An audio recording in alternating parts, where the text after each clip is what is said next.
आप मन में बिना किसी संदेह के ये विधि संपन्न कीजिए।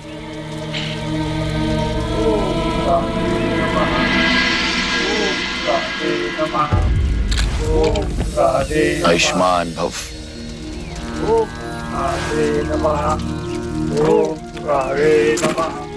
विजयी भव।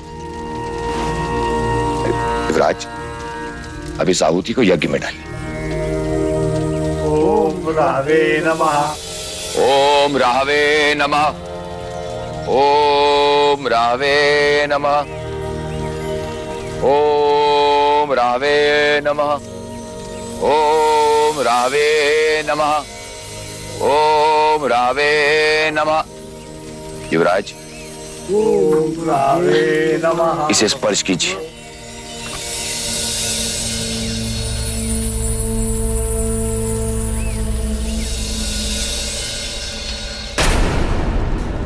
अब इसे तिलक लगाइए। वो किस लिए? जो शस्त्र सुरक्षा करे उसकी पूजा भी तो करनी चाहिए।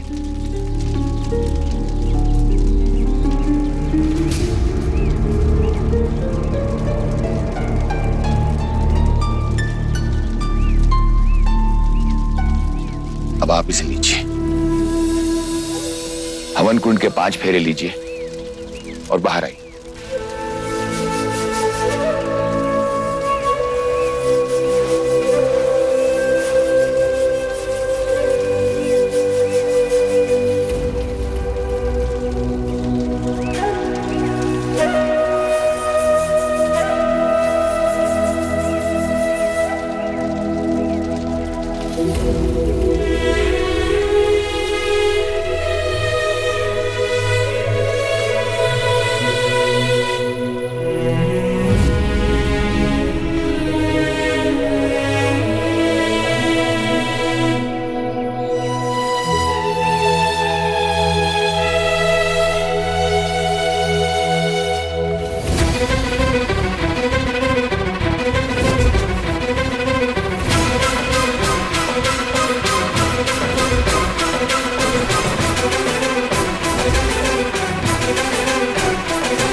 युवराज, अब कोई संदेह नहीं, कोई भी सोच नहीं। ये यज्ञ आपकी प्रजा के लिए, आपकी माता की खुशी के लिए है। ये यज्ञ कपिल वस्तु के भावी सम्राट के लिए है। ये यज्ञ आपकी कुंडली में पड़े पापी ग्रहों के लिए है, जो आपके प्राणों की बलि चाहते हैं।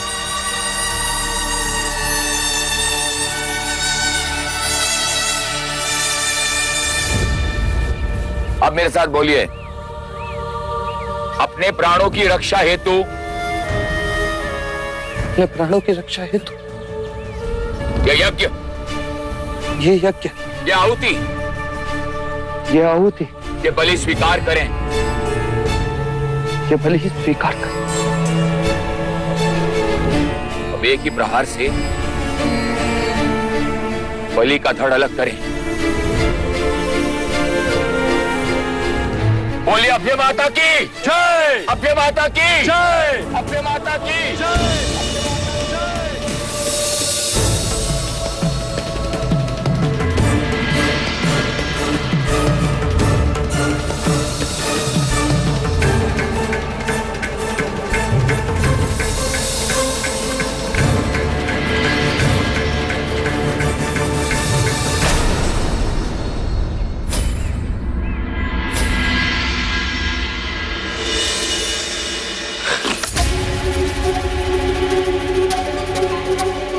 ये आपने क्या किया युवराज? ये आप मुझसे क्या करा रहे हैं कुलगुरु?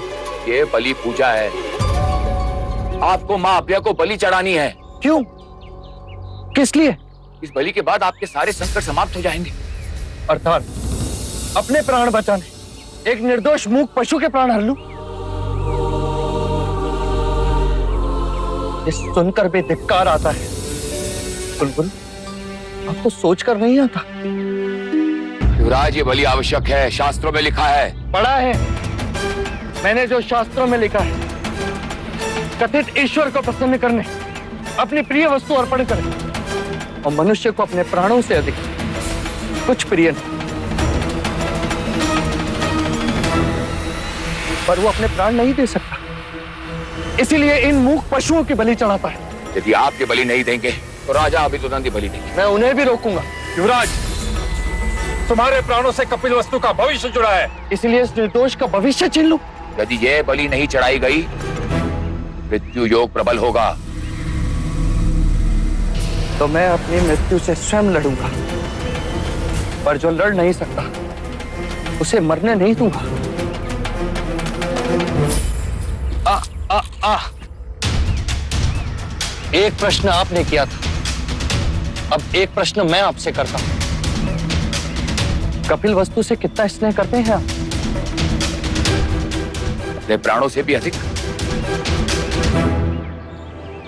कपिल वस्तु को मेरी आवश्यकता है, मेरे लिए एक बलि की आवश्यकता है, तो आप स्वयं अपनी बलि दीजिए कुलगुरु।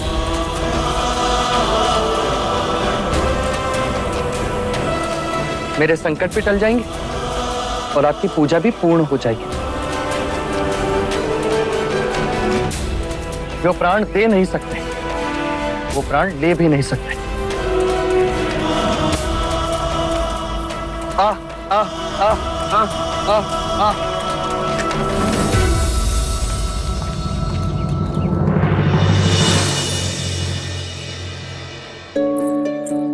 देवी, ये फूल खास राहुल के लिए है।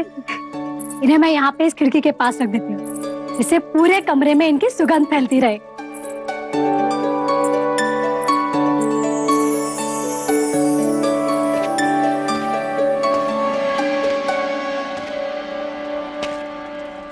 राहुल के आने के पश्चात ये कमरा जैसे महकने लगा है गोपा।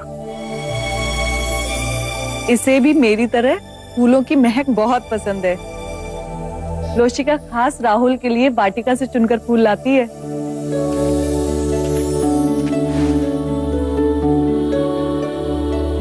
ले ले ले ले ले।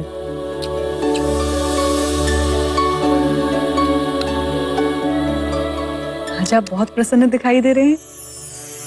हाँ, आज मैं बहुत खुश हूँ, क्योंकि आज मैंने एक पशु के प्राण बचाए। वो कैसे?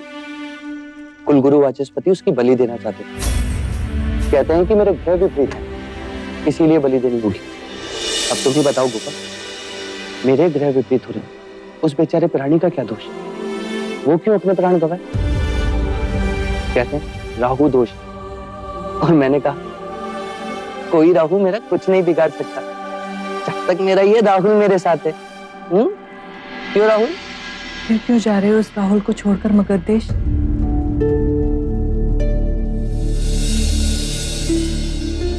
तुमने कैसे जाना? तुम तो इस कक्ष के बाहर निकलती नहीं। पर मेरी दृष्टि हमेशा आप पर रहती है।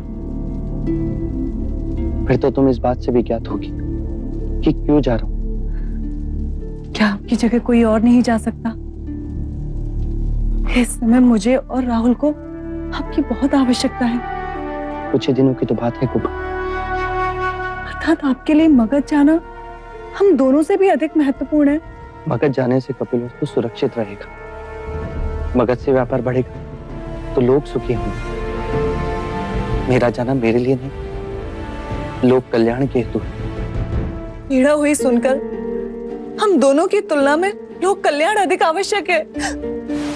गोपा,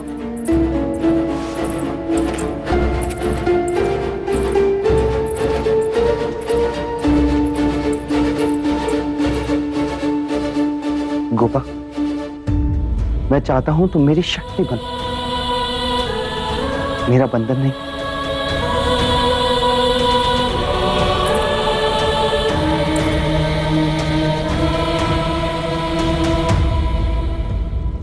मैं तो केवल आपकी सुरक्षा चाहती हूँ। आज में अगर आपको कुछ नहीं होगा मुझे गोपा। यदि मनुष्य को अपनी शक्ति पर विश्वास हो तो कोई ग्रह उसका कुछ नहीं बिगाड़ सकते। देखो, प्रकृति ने मेरा रास्ता फूलों से भर दिया। अब तुम भी मुझे हंसकर विदा करो।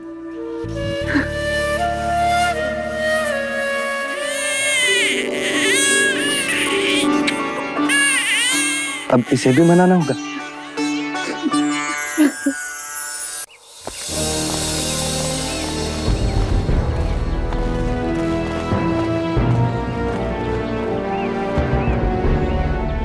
यशस्वी भव। तुम्हारी मगध यात्रा सफल हो पुत्र। सफलता मिलेगी या नहीं ये मैं नहीं जानता पिताजी, परंतु इतना अवश्य कह सकता हूं कि मेरे प्रयत्नों में कोई कमी नहीं होगी।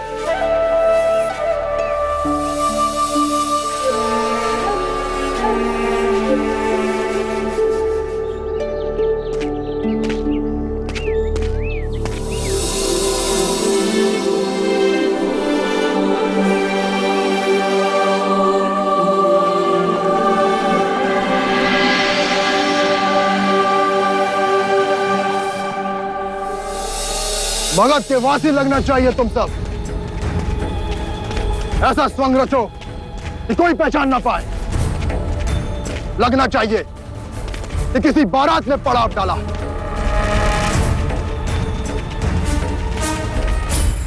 कहो क्या समाचार लाए? दूर दूर तक कोई मनुष्य दृष्टि में नहीं आता। दृष्टि चूकी नहीं चाहिए। धूल भी उड़े तो समझो शत्रु का आगमन है। चौकन्ना रहो।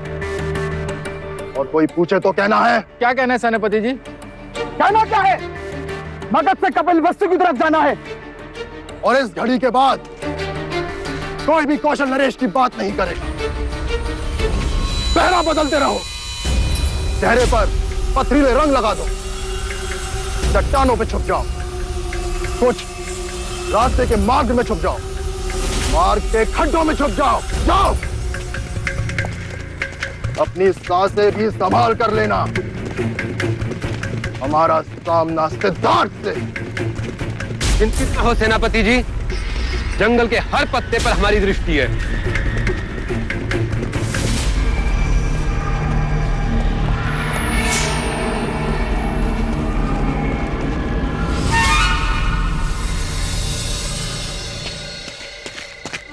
युवराज की जय हो।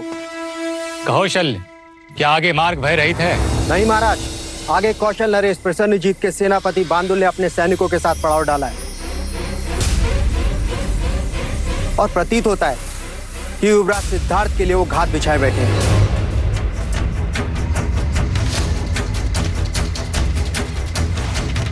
पर वो यहाँ क्या कर रहे हैं? आप तो जानते ही हैं, महाराज बिंबिसार की महारानी कौशल नरेश प्रसन्नजीत की बहन है। उन्हीं के नाम कुछ भेंट लेकर आए थे, अब लौट रहे हैं। अर्थात भेंट तो एक बहाना था इस रास्ते पर पहुंचने का और हमारा रास्ता रोकने का। शल्य, हमारे सारे शाक्य गुप्तचरों को संदेशा भेज दो कि वो एकत्रित हो जाएं। हमें बांदोल का सामना करना होगा। नहीं आर्यक, मैं युद्ध नहीं चाहता। आप चिंतित न हो युवराज, विजय हमारी ही होगी। मैं जानता हूं, मुझे तुम पर और हमारे सैनिकों के शौर्य पर कोई संदेह नहीं, पर केवल अपने एक प्राण के लिए मैं इतने प्राण दांव पर नहीं लगा सकता। पर मगध पहुंचने का और कोई दूसरा मार्ग नहीं है युवराज? है आर्यक। पूर्व की चट्टानों को पार कर हम मगध पहुंच सकते हैं, और यही वो रास्ता है जो मुझे मगध को दिखाना है। किंतु वहां घोड़े नहीं जा सकते, वो चट्टानों का मार्ग है। बीच में दलदल भरी नदियां हैं, हमें चट्टाने चढ़ के जाना होगा। हमें हर पल खाई का खतरा बना रहेगा। हमें नहीं, केवल मुझे। आप सब यहीं रहेंगे ताकि बांदुल को यही लगे कि मैं यहीं हूं। आपकी सुरक्षा महाराज का आदेश है। आर्यक, कल प्रातःकाल मैं और चन्ना मगध जाएंगे और ये मेरा आदेश है।